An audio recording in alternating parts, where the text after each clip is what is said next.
এবং সবচেয়ে ভয়ঙ্কর ব্যাপার হচ্ছে আপনি যখন কারোর উপর জুলুম করেন, ওই মাজলুম আর আল্লাহর মাঝখানে কোনো ফারাক থাকে না। আল্লাহ ওই ফারাকের পর্দা উঠায় নেয়, দোয়া করলেই ওটা আরশে যেয়ে কবুল হয়ে যায়। খবরদার, মজলুমের কান্না কখনো বৃথা যায় না। জীবনের কোনো না কোনো সময়ে এর প্রায়শ্চিত্ত আপনাকে করতে হবে। জীবনের কোনো না কোনো সময়ে এর প্রায়শ্চিত্ত করে আপনাকে মরতে হবে। বদুয়া করছে ডাইরেক্ট কোনো কথা খবরদার। কেউ ভিডিওটা স্কিপ করে যাবে। আমার পেনাঙ্গের ভাইয়েরা, আমরা যেন জালিম না হই।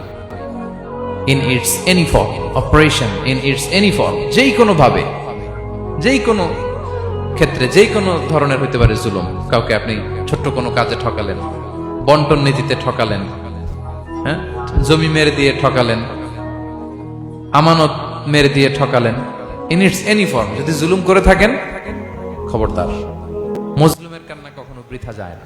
প্রত্যেকটা কথা জুলুম শুধু আমাদের জন্যই হারাম না, আল্লাহর জন্য হারাম। আল্লাহ তাআলা বলেন হাদিসে কুদসিতে, ইয়া ইবাদি, হে আমার বান্দারা, কথা ইন্নী হারামতু যুলমা আলা নাফসি, আমি জুলুমকে আমি আল্লাহ নিজের উপরে হারাম করেছি। ওয়া জাআলতুহু বাইনাকুম মুহাররামা, এবং এই জুলুমকে তোমাদের উপর হারাম করেছি। ফালা তাযালামু, তোমরা একে অপরের উপর জুলুম করো না। মন দিয়ে শুনে জুলুম শুধু আমাদের উপরই হারাম না, আল্লাহ নিজের উপরও হারাম করেছেন। তাহলে জুলুমের সাথে কি মুমিনের কোনো সম্পর্ক থাকতে পারে? পারে না।